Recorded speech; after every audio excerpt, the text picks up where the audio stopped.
No, he didn't. Mom just came from work after a long day. The workload was very heavy today, and her boss was very demanding today. Mom, my friends are going to the mall this weekend. Can I join them? Who are your friends? James, Kevin, and Raj. Kyle, I don't know these friends and their families. They're not Egyptians and they're not from our church. Just stick with your friends from church, Habibi. My church friends live far away and they don't even do much. You can't make me live in a bubble like that. Everyone has friends at school. Well, I'm tired right now. Let's talk about it later. No, I want to talk about it now. We live in America now, not in Egypt. You can't choke me like that. I just don't feel comfortable with those friends, Kyle. You don't know them. This is not fair. I'm going anyways. No, you're not. You're not going with them. You're so mean. I hate you and Dad, and I can't wait to have my license. And you'll never see me in this house again. You're just such an ungrateful big dad, and I work day and night on you guys, and you don't appreciate anything. My hearing aids exploded. Okay, we're gonna try it again. The shoe is the critical part. Yeah. That's aim right. Mom just came from work after a long day. Her workload was very heavy today. Her boss was very demanding today. Hi, Mom. Are you okay? Today was a tough day at work, but I'll be okay. I hope you feel better. I was going to ask you for something, but maybe in a little bit when you recover. No, Habibi, we can talk now. My friends from school are going to the mall this weekend, and I'd like to join them. Who are your friends? James, Kevin, and Raj. I know, Kyle, that you're wise in picking your friends, but I would like to meet them first. Mom, I know that you feel more comfortable with church friends because we have the same faith and we're from the same culture. But I promise you, these are good friends. What would you do in the mall? We will look at a couple stores and then we might go eat lunch. Do you promise me that it will only be 2 hours, and then maybe I'll have their moms and them join one day to our home, and I get to know them more? Yes. Okay, good job. Thank you. Okay. So the first discussion went really badly. Let's discuss why did it go badly? Where did they go wrong? Yeah, that's me. There was failure of communication. That he didn't know your circumstances, and then he didn't realize why you were acting in that way. Okay. Communicate. Okay, so he didn't realize that it was a very tough day. He didn't see this. All what he cared about is what he wanted to get from me. Yeah. Every party didn't put themselves in the shoes of the other part. So Yeah. if the mom knows how this means a lot to her son, she will see it differently, and if he sees how his mom is tired, he would have waited. But everybody was centered and self-centered and didn't look at That's a very good point. And mom didn't realize how important friendships at this age, and him feeling so lonely without friends. And he didn't realize that this was a really tough day, and he needed to let her relax a little bit and bring it up a little bit in a smoother way. Very good. What else? What else? Maybe the mom didn't set the rules of how to operate the conversation since he was a little kid. Like, when I am tired, give me my space and I will listen to you later. If you get used to this since he was a little kid, by the time you grow up, it will be a rule. And you're not gonna just break nervous or get mad because she's tired. Because he's used, when I'm tired, give me 10 minutes to relax. Yeah. So clarifying boundaries, my needs, like Abuna was talking today to sermon, clarifying boundaries. And then, you know what, when you need to give me heads up, don't come the day of and tell me you want to meet your friends. And let me time to think about it. And when I am tired, it's not the right time to talk.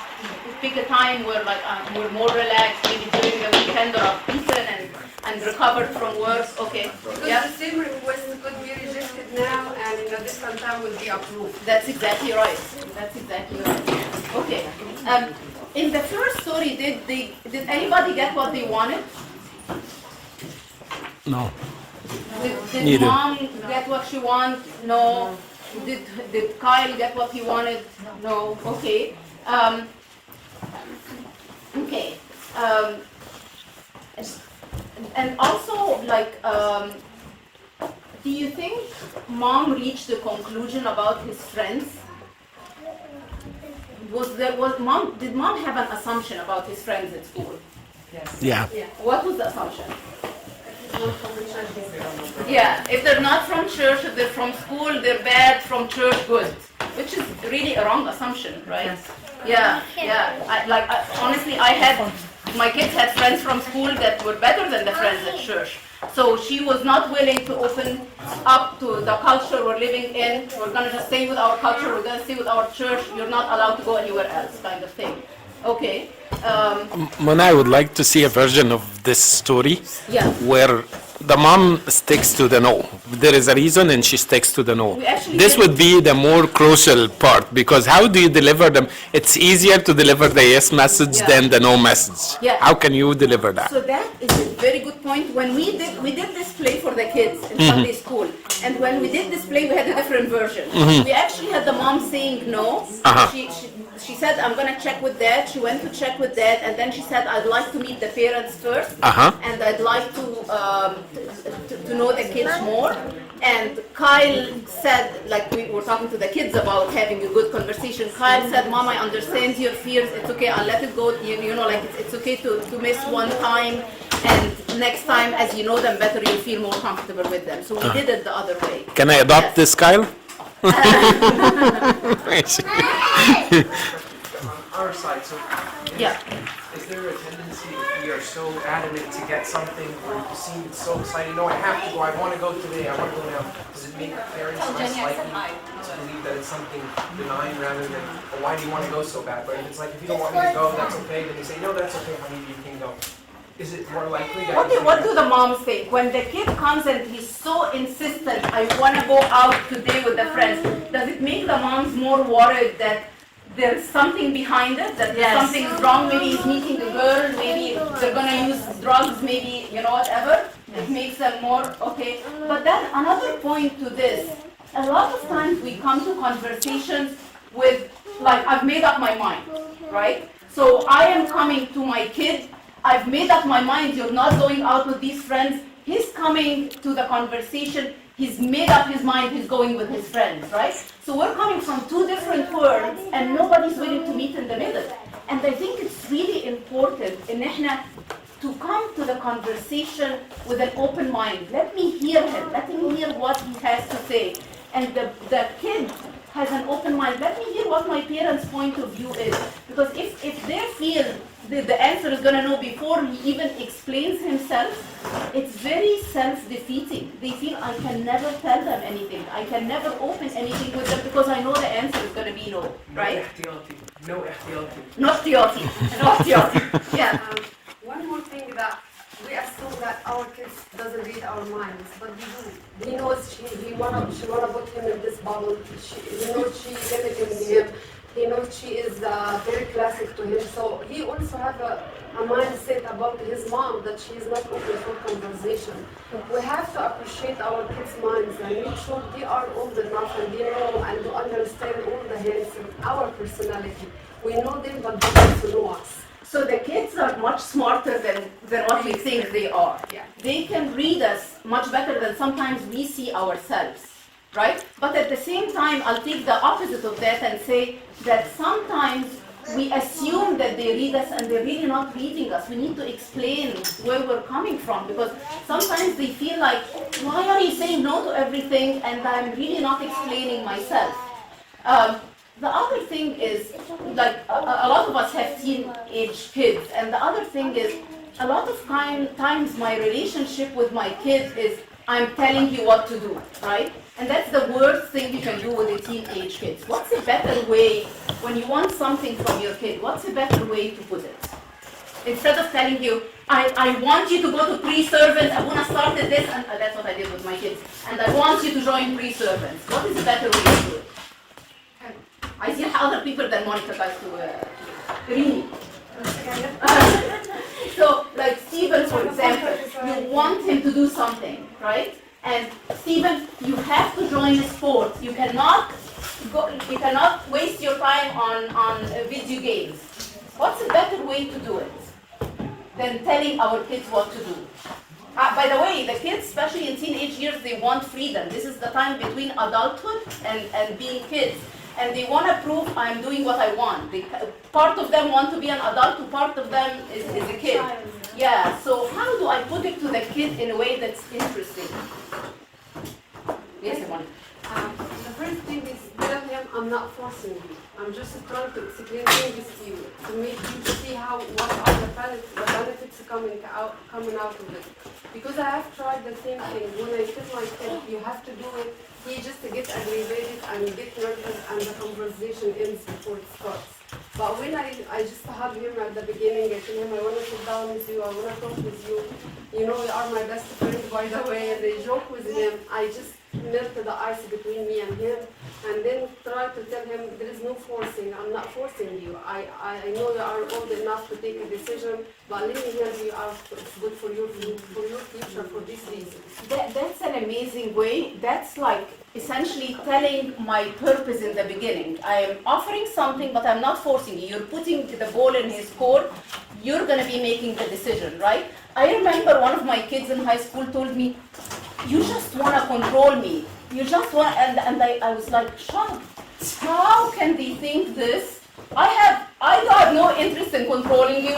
I'm busy with so many things. I don't have extra time to control as someone else. But the way they viewed me, and then I am controlling. So how do I respond to that? If my kid comes one day and say, you just want to control me, how do you respond? We all say that. How do you respond? Yes. Exactly. I told him I don't have time to control you. I Okay. just want you to do the right thing. Okay. But you know, it's still that's what they preserve. Like Yeah. this is my mom wanted me to do it that way, this way. Don't go out. Don't do this. Don't talk to this guy. Don't do this. Okay, and that's how I responded. I responded, I thought, I don't have time to control, I don't have no interest to control you. And that was the wrong way to answer. Because it didn't change their minds that I am gonna control. How else do I put it when my kid comes and says, you just wanna control me? Just I think maybe you show more your love to them, and you just wanna try to discuss with him about the right way of doing something. Exactly. So I think the way to handle it is, I'm sorry that you're feeling that I'm controlling you. That is not my intention at all. Please tell me, what am I saying or what am I doing that making me come across as a controlling parent, right? Try to understand where they are coming from. Their view is very different than my view. We judge things in life because of we judge things about, like depending on our experiences, right? We grew in Egypt, we grew in church, and so I'm judging everything through the experiences in my life. But my kid had different experiences. They also grew up in schools in the States. They have different friends that I had when I was a kid. So they're coming to a certain situation from one background, and I'm coming from a different background, and there is a clash here. And the only way to resolve this is, let me understand, why do you see me this way? Or if I misunderstand him, have him explain why he's misunderstanding me or why she's misunderstanding me. You're going to say something, For that, so applying that to the video game versus go play sports example, is it okay to ask them, instead of saying don't play video games, say, why are you interested in playing video games all the time? And then see what they're saying. Oh, maybe because I don't feel like I'm good at sports, or there's no one to play with. And there is maybe another reason that's hidden that you don't know. So you elicit from them first what they give an open-ended why do you like video games so much? Not in a judgmental way, then they'll tell you maybe something that then you can say, okay, have you thought about sports? And we can fix that. That's no problem if there's problems with it. And that's perfect, guys. And a lot of psychologists would tell you, start with a question. Don't start by, you're wasting too much time. Once I start telling them what they're doing wrong, they see me as an attacking person. I am coming to tell them that they're wrong, I am right, I figured it out, they didn't figure it out. But when you put it as a question, tell me why you're interested in spending so much time in video games. Like, as a question, they feel, mom respects me, mom or dad respects me. They really are willing to listen, and they're really willing to listen my point of view. They were giving an example of, for example, your kid came 1 month and maybe you're giving them a cash card or a credit card, and the bill came very high. There is one way of saying, you've spent so much money this month, like why did you do that? And attack it right away. And another way they say start with facts that no one can argue about. So the fact is, you come and tell them the bill came high this month. Can we sit and talk about it? Figure out why. Maybe they spent it in something that you're going to be so proud of them, or maybe they paid something that's going to be paid back to them and it doesn't look like, or it looks falsely high. So it's really important to start with questions, not start by you did this, start by asking questions, start by facts, things that nobody can argue about. The bill is high, not you spend so much money. This helps the communication. It's very interesting because one time I heard a lecture, and it was a psychologist that was working a lot with middle schoolers, and she said they did a research study, and they showed different faces, so an angry face, a happy face, a sad face to adults, and they showed the same faces to middle schoolers. And they told the adults and the middle schoolers to write down what's this face, describe the face, sad, happy, worried, whatever. And the middle schoolers, what they wrote was completely different than the adults. So which tells us that they see the world from a completely different lens than what we see it. So we need to come to their world and understand it. One thing, for example, I feel guilty about, and I don't listen to the music they're listening to. I don't look at the shows I need to understand their world, where they're coming from. We need to do that to understand their world, where they're coming from. Okay. Let's see here. And then the other thing, like we said, when you come in a conversation, come in with an open mind. There are so many times, I'm going to admit this myself, so many times when I had something to talk about my kids and I already had the conclusion. I want to convince them with this. Come with an open mind. If you're going to come with a mind that I want to do this, it's not going to happen. Or it's going to turn into emotional discussion that someone is going to get upset. Come with an open mind. I'd like them to join pre-service. They probably are not thinking of that at all. So come with an open mind and realize that be willing for the result to be yes or no or something in between. So I'm coming and telling them, Abuna started pre-servants, what do you think of joining? And then, no, I'm not interested. Can we talk about it? Can you tell me why you're not interested? So come and come with an open mind and ask yourself, what do I want out of this discussion? Because it's really, really important before I have a discussion with my kid to ask myself, what do I want out of this discussion? Do I want this just to be accomplished, just for them to get A in math? Or do I want my kid to grow to be a deep person that's independent, that I want my relationship with my child to be better? If the kid got D and I want them to get A,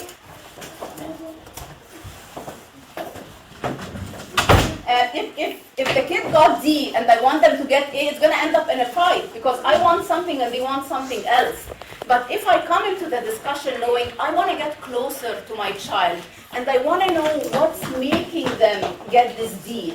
Is it that they don't understand the subject? Is it that they're not interested? Is it that something else is distracting them? Is it that they're depressed and unable to focus on math because they're feeling so lonely they don't have friends?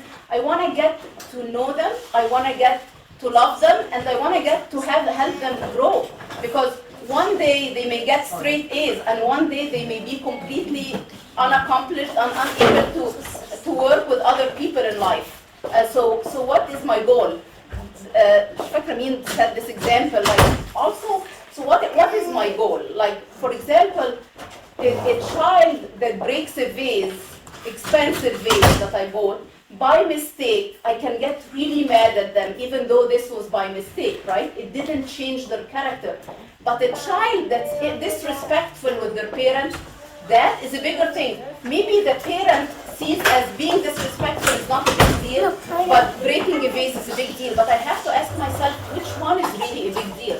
Is it breaking the vase, or is it building a character in him that's disrespecting the adults in his life? Okay. I'm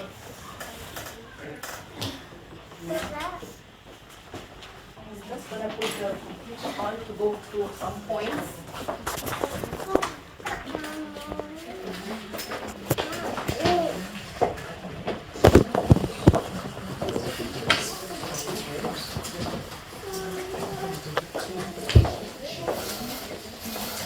The other things before you get into the discussion, try to see what do we agree on. Like,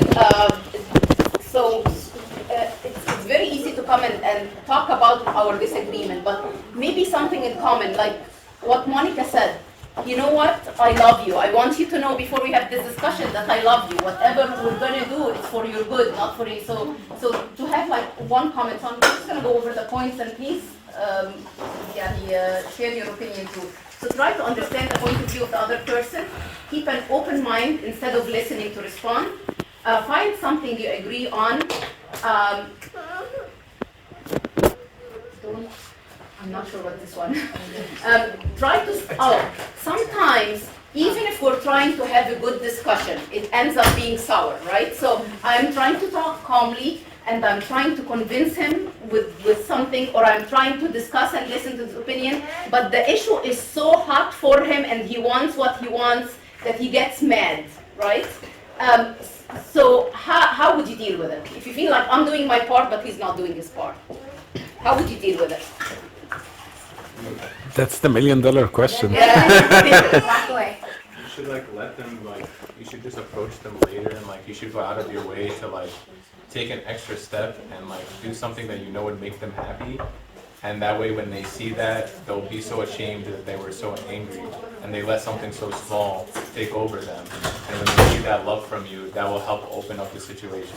That's very good. Who said let them walk away? Yeah, I think this is really good. So it's exactly like you said. I think it's good if the discussion gets so heated like this to say, you know what, I don't feel that you're ready to discuss this now. Let's take time off and maybe we'll discuss it over the weekend. Let them go back and think, Mom was very calm and I'm the one who got mad and disrespectful. Let's think again. Okay, how about understanding my own emotion? I'll give you an example. I remember Anna when she was in high school, she wanted to wear what the kids wear in school. So she was wearing short clothing and stuff like that. And I remember being very upset about it. But then when I really sat with myself, why am I upset? Yes, I worry about her salvation. And yes, I want her to protect her body. But what was the biggest reason I was upset? What do you think the biggest reason I was upset about her clothing? Exactly. I'm a servant and people are gonna see my daughter wearing, it was about me, it wasn't about her. And really the real emotion was not anger, the real emotion was embarrassment, right? So I had to understand my... No. She's a hiker.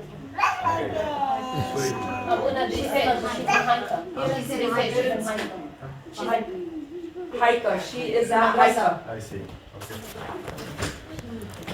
So I really have to understand my own emotion. My own emotion was I am embarrassed because of how I look like in front of people, right? So I think the first step is we have to understand our own emotion. Why am I feeling this way? Am I really worried about her or is it about me? And am I worried about what people say or am I worried about her own salvation? These questions, when I understand myself better, I'll be able to communicate with people also better.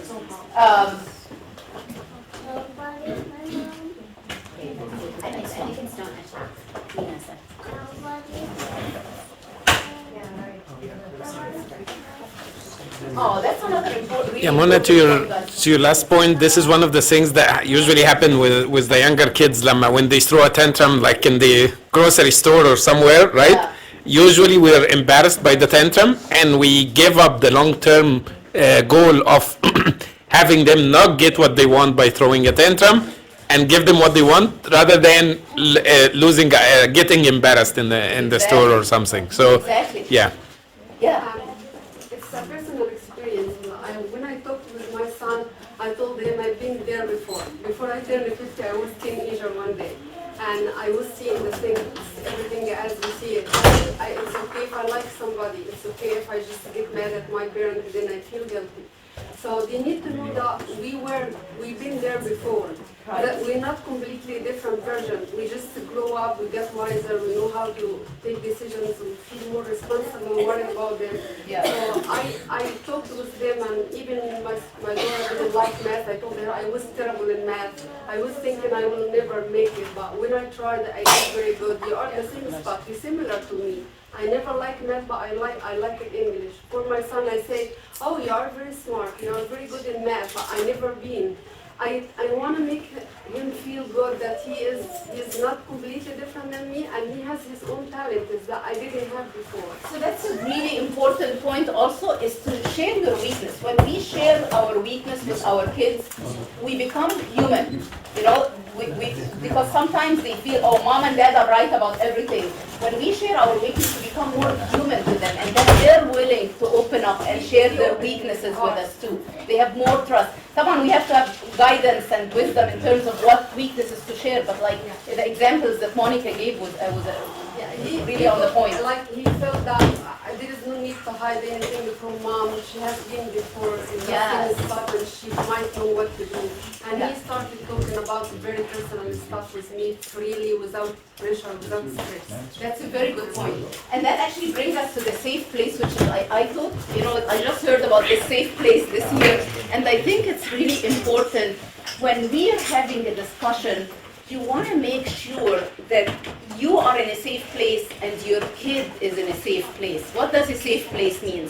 Means that he comes home, and when he's talking with you, he feels safe. He doesn't feel like you're gonna get sarcastic, you're gonna get mad, you're gonna stop talking, you're gonna make him feel small, or make her feel small. Remember one person that criticized you and you felt very upset about it, and remember one person that told you something to change about yourself and you felt very loved by them. Remember how was the feeling? The feeling when somebody discussed something with me, and even though they were talking to me about weakness about me, but they shared their weakness, they made me feel so loved. They made me feel that they are saying this because they truly care about me. And someone else that shared the weakness about me, that made me feel very small, that made me feel embarrassed, that made me feel I want to run away. So it's really important, and as adults too, by the way, this book kind of covers all aspects of life, whether it's marriage, whether it's kids, whether it's work. We need to feel safe. We need to be in an environment that feels safe. At work, for example, I should be able to feel safe to bring a new idea, not everyone laugh about it. So it's really important with our kids to make them feel safe. You can come and talk about anything.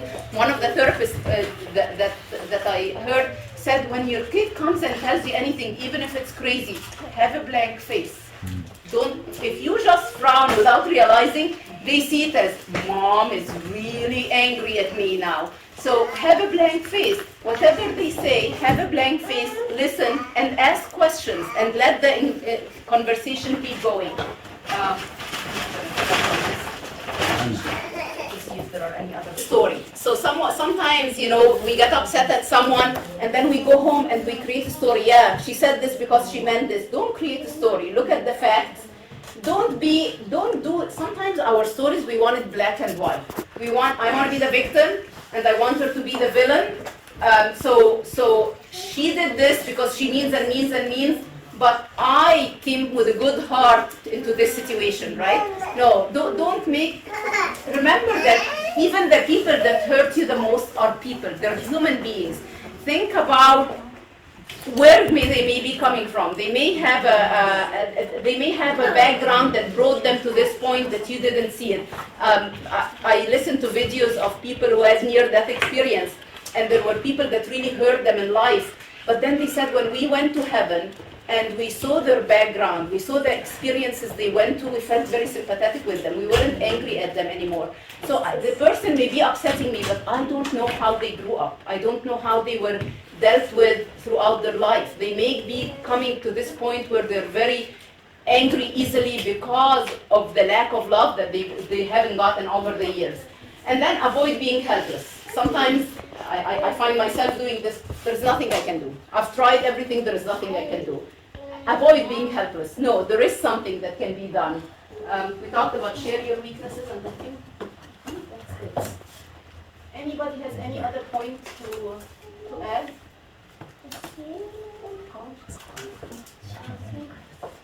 I just had a quick Yes. question. Yes. So in talking about how we're coming from different points of view with an adolescent, Yeah. so something they teach teachers so that their standards aren't so high is usually in early adolescence, I'm sure you know more than me, the prefrontal cortex is not developed. Did I miss that part? Did you already say that part? No, no, no. Okay. Yeah. So That's a there good was point. a study done that they usually share with teachers where they asked pre-adolescent males, you know, what are the risks if I were to tell you I'll give you $1 million, but you have to shoot a gun at yourself.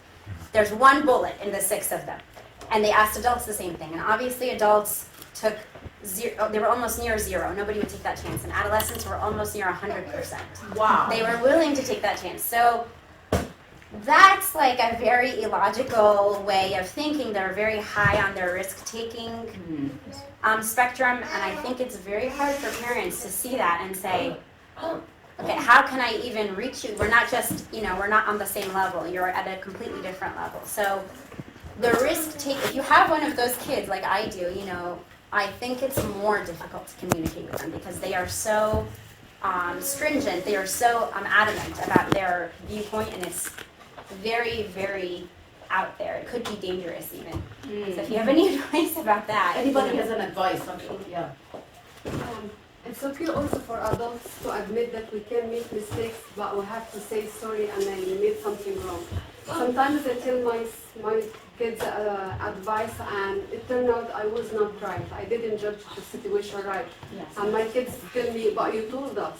I don't have to insist that what I said was right even if it is not right. I tell my kids, sorry, I didn't see it right, I made a mistake, but it is better to correct the mistake instead of being stubborn and keep going just because I don't want to break my pride. I am a mom, I cannot say sorry or I can never make mistakes. I do mistakes, we are all humans. I think this is a very good point. It sets an example for my kids that I'm willing to apologize so that they don't feel it's such a big deal and then I'm wrong if I apologize. That's back to Julie's point. Anybody, like, so Julie's saying, if my kid, so what Julie's saying is the frontal lobe is what helps us to make reasonable decisions, to make good decisions. And that's the lobe that gets affected, for example, in Alzheimer's patient, and then their personality completely changes. So this lobe is not mature, and some of the kids, it takes up to age 25 for this frontal lobe to mature. So Julie's saying, if my kid is coming where they're saying something ridiculous, and they're so insistent, and they see themselves right, and she knows why, because their frontal lobe is not mature. How do you decrease the gap between me and my kid when we're in different places? I think first you don't have to be angry about it. Just tell the right opinion, and you don't have to be angry about it. And just be calm and say the right thing. I think it take like a couple of days. They will think about it, and maybe they come back. Like this is like one of the solution. So show your love. Yeah, Show and that if I you be love you. angry, they will like get close to what they think more. You don't have to get angry. So show them, you know, whether we agree or disagree, I want you to know by the Yes, end of the say day, the right I thing. love you, and if I'm Yes. saying anything, it's out of love. Nina, you're gonna say something. Okay. Yeah. Pray for them fervently. Yes. Because I really am convinced that the only way I survived college was because people were praying for me. Yes. And the amount of things that the kids are exposed to at such a young age is 1,000 times greater than what even I saw only, a decade or so ago. Yes. And so give them some credit for some of the things that they are exposed to, and then be wise about what's a big deal and what's not a big deal. So I grew up in a culture where everything was a big deal. Making a molehill out of a mountain, right? A mountain out of a molehill, whatever. Everything was a big deal. And so when big things actually came up, it was almost uncomfortable to address them because then the drama's coming, right? But if you're one who triages the response and appropriates the response according to the situation, then your kid might feel a little bit more comfortable coming with you with things that are legitimately serious. So you said two great points. I think you're absolutely right. We underestimate the power of praying. The praying, and sometimes it takes years, but it truly changes hearts. And God is able to send them right people. And then the second point, pick your battles. The second point is pick your battles. So maybe you want to let go of the small things. One thing that helped me when I was raising up my kids, I always ask myself, is this problem going to affect them long term or is it short term? Like, let's say, I'm trying to help me, Maureen, with an example. Like, if it's an issue short term, let's say the room is unorganized, right? It's something I can work at and teach them, but I don't have to get so mad about, right? But if it's something long term where it's going to affect their salvation, where it's going to affect their purity, where it's going to affect their career, this is long term. Sometimes we focus so much about small things, like the example of breaking a vase, but I don't focus on building the character long term. But so what else? I think that's a very good question. Yeah. Show the risk of this adventure for the long term. What will happen for the long term? I think it will be helpful to stop what they are going to do and make a plan, exciting plan for them to avoid what they are going to do. How about to do this instead of this? Maybe they can change their mind. I think it can be helpful. Yeah. Sometimes when we reach a dead end in the conversation, I can freeze the situation and put it in hold and try to get a third party to get involved. Like when I reach this point with my kids, I tell them, do you trust Abuna Ngiris, for example? They say yes. I say, okay, let's go ask him, and I'm gonna leave you sit down with him, and I know he will give you the wise decision. Because sometimes they get blocked from me, they don't want to listen to me, but they are open to listen to somebody else. Yes. But the idea is I have to pick up the right person, because this person will put information inside my kid's head. I have to find a trustworthy person. I think this is a really important point, that the verse, the sentence that says, it takes a village to raise up a kid, and in Egypt we had the uncles and aunts, and we don't have them here, and that's why it's really important to have friends that can be influenced to our kids. We said this story to the kids, I want to share it with you. It was a group of kids that they showed them lines, 3 lines, and told them pick the longest line. And all the kids were told to pick the second longest line, except for one kid that didn't know. So all the kids raised their hand to the second longest line. So the kid that didn't know looked around, I'm not going to be the only one. So he raised his hand to the second longest line. Now they did the experiment again, and all the kids were asked to pick the second longest line. But there was a kid that they told pick the longest line ahead of time. They told them make sure to pick the longest line, and then a kid that they didn't tell them the answer. And this kid, when they found a friend raising up to the right answer, if one friend out of a bunch of kids raising up their hand to the right answer, the longest line, he had the bravery to raise up his hand to the longest line. Why is that? Because one friend, in teenage years, one friend matters a lot. So if my kid has one good friend, it matters a lot. And that's the power of friendship at this age too. It's really important to make friends with couples that have the same mentality like us, and to help them make friends with kids the same mentality. Julie, I don't have an answer for your question. It's a very difficult question. But I think, like Mariam said, power of friendship, I think letting them know every day, I love you, and I know you may not like me for this, but I'm going to do it for your good. I'm going to share this, maybe not everyone know here, but my daughter went through eating disorder in 8th grade. And I remember me and Joe bringing her scientific information about it, and nothing changed her mind. And honestly, it was the grace of God. One day, just everything changed. Yes. So sometimes it's just the prayer that brings them. And my cousin in California, he tells me his church is full of people who've left the church, who were in drugs, who مش عارفة بيقول it's amazing. It's amazing. These people are such good Christians now. It's amazing how God brought them all in different ways. لما كنت بقول له I'm so worried. Our kids, we had the same age kids, me and my cousin, and our kids were in adolescence at this time. And I was telling him, I'm really worried about them. How are they gonna turn out? How are they gonna be, in their adulthood?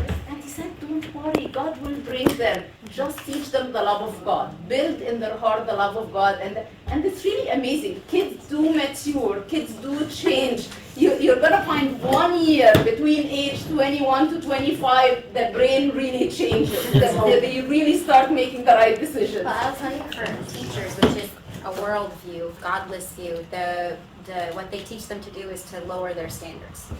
Assume a lower standard and change your teaching so that you can reach this sort of Alzheimer's-like brain that prefrontal cortex is immature, they can't focus, they don't believe that this is valuable. I don't think that that's the best advice for Christian parents who obviously don't want to lower their standards and just assume that we're going to be worldly. But I think that we need to maybe utilize some of the advice, which is to meet them where they are, meet them in this immature world that they're in with their immature goals maybe. And I think we should be in close communication with their servants. Talk about this topic, discuss, because when all the kids hear it, it may... Go ahead, Yamina.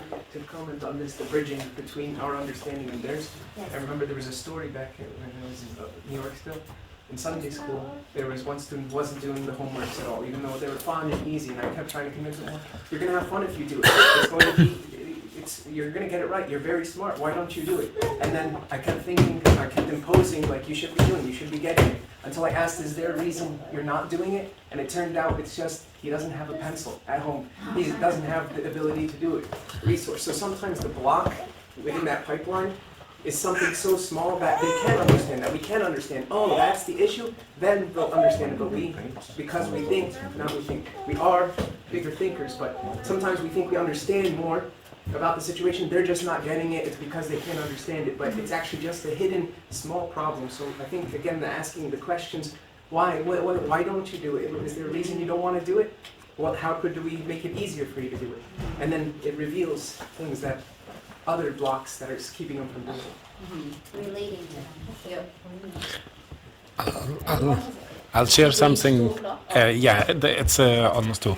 So I'll share something we learned at work just last week. So I find it very useful in conversation when you're trying to coach somebody or tell somebody to follow a specific, to find a problem or something like that. 3 things. They say, be curious, be lazy, and be often. So the be curious, wait and learn what is the problem. Try to get them to identify the problem, because usually the problem is very different than what started the story. So they come and say, hey, I cannot deliver this project on time, but really the problem, I cannot work with that coworker. So try to identify the problem. So be curious. Be lazy. Don't go and tell them, okay, you cannot work with that person, let's work with another person. So be lazy, wait, and tell them, okay, what do you think are the options? Can we put some options on the table? 1, 2, 3. And let them come up with some solutions. Again, it doesn't have to be, again, this is something more for work, but it works, so it applies for every conversation. Let them come up with options, okay? And then be often. Keep doing that in each and every conversation. That coaches them more than just teach them, because they will face those situations when you are not around, and they will use the same mechanism or thought process as they are approaching their problems. So be curious, be lazy, be often. Good point. Sorry, one last thing I forgot to mention, which I think we talked about, is remember before you enter a conversation, what do I want out of this conversation? And sometimes we go into the conversation really well, but then my kid starts being disrespectful, and then it becomes a winning theme. Like, I want to win this. Or he disrespected me, okay, I'm going to put him down. Remember, again, don't let it get there. Stop and restart again another time. Yeah. Also, don't take the shortcut the shortcut doesn't always work. Like, Yes. you can end the conversation towards with your kids say, oh, you're not gonna be convinced that there is no use of talking to you, and it's the shortcut. But it needs time, it needs patience, and you need to carry the burden throughout the time until you reach with them to safety. It doesn't work like 1, 2, 3. Exactly. It needs time. Exactly. Anybody has any comments? Anybody have any feedback? I think it's like what Monica said. Usually dealing with kids always have to involve you lose. You always have to lose, whether you lose it in them or yourself. You lose your pride, you lose your ego, you lose your time, you lose your patience, or you lose them. And that's a choice. That's absolutely true. If I carry it on myself, I think they will be built. If they carry it, they will be knocked down. That's what I would say. It's not like what she said, it's very good, I like that. It's easy to tell them, I am your father, I'm your mother, I said so, get done with it, shut up, go eat your food. That's it, you won, no you didn't, you lost. How we do that without like break the respect? You're gonna have to. You're gonna have to actually. you have to. At one point, you're gonna have to lose your respect. Yes. And accept that. But that doesn't mean it becomes a habit. You come when everything is settled down and tell them, was that okay? Okay. After everything is, but in the heat of it, you let them be. I think that's the winning situation is you let it be. Let it be until they finish. After they finish and it's very difficult. It's very difficult. But I have a question, everyone, and I see this actually more in younger kids. Sometimes the parent is the only thing standing in the way between the child and sin. You are the only obstacle. You're the last obstacle. And they will tear you down. They'll do anything. They want that candy or they want the sin. So now it's not a topic of premise. That's different, right? That's- So that's what we yes. said, is that one I think said this. Long term. Which one is you're gonna have to be extreme, like she said, something Pick about your their battle. Pick your future, battle. about their health, about their Pick your battle. holiness. You're not gonna be okay and let them walk all over you. But if they're arguing about something, you stay your ground and be like a broken record until they calm down. And but don't tell them, I'm your father and your mother, I'm going to order and you're gonna follow. That's actually a teenager. Teenage. And have to give them a space to feel like they are also important. And sometimes that would come, I think this is one of the things is that teenagers, they don't know where to stop. Yeah. They are just basing their road. Sometimes they overshoot. And حد فيكم بيتفرج على افلام قديمه بتاع ستيفان روستي؟ Yes. لما قال له نشنت يا فاشل اسبوكس قال لي ايه شايلهولك؟ هو مين اللي شايلهولك ابوك؟ هو he taught him how to shoot with a gun and the first shot he shot him far. So he's dying and he's telling him you did a good job. Good shot. This is me. So they are trying to emphasize their maturity. I am an adult now. I can say things and people should listen to me. And the first one to practice that with is The parents. absolutely. They're not going to do it outside. They're still scared. They're still babies. You're going to let it happen. And then just as next time you say, let's dampen it a little bit. I acknowledge you are actually a mature person now, an older person, and I respect what you're thinking, whatever. But you're gonna have to let it go. You're gonna have to allow that to happen a little bit, and then tell them because they don't mean to. They're overshooting. They're just saying, "I'm angry now. I can think. I have some abilities. You're tying me down. I can't really take it." I see that, but it takes some training on the parents' side. Let them be. But then say, next time you say, I'm also an adult, I'm also a person, I don't think you should disrespect me to feel respected. We should respect each other. And they will understand that, but not in the heat of the, so you're gonna have to lose. I'm losing. Where is your loss? Is it loss in him or her, or loss in me? I prefer to be lost in me than lost in him. You understand what I'm saying? Yes. Like I think I'm losing both, but yes. I am winning nothing. So yeah, with All of the above. the the teenagers, there is no win-win. There is no win-win with them. No, they don't understand that. Yes. You guys are amazing parents. Don't underestimate it. I think Irene, you wanted to say something to Irene, you had a question for me. Yeah, sometimes for the big situations, we have to make like quick decision about it.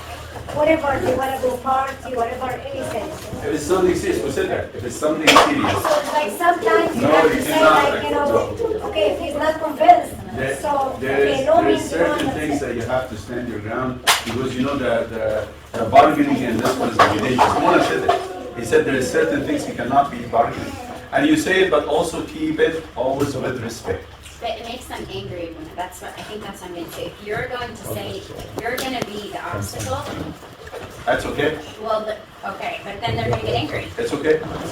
I mean, let me just say, is our goal not to make them angry? No, of course not. But then it's always fighting. I know. But you don't want our relationship Yes, to I be like know. that with them. But that means that we're always fighting over everything.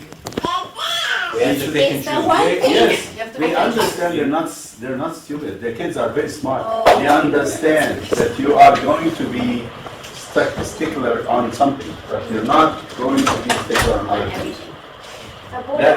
That's fair. Yes, I agree. One time we asked our children, one of my children, how much he loved me. One of them said like 8.9.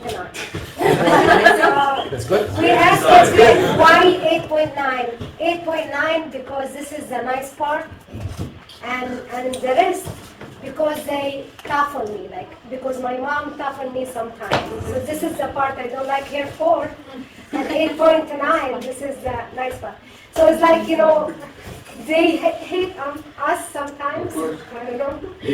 I would say something, Jesus said it. Woe to you if all people say good about you all the time. That's not good. I always feel guilty. You're lucky you got a high score. About 5 is perfect. It is not a good parenting to be always agreeable and sugar. You have to have some salt. You have to have some. And we always feel guilty. I am one of them parents that always. Why do you feel guilty?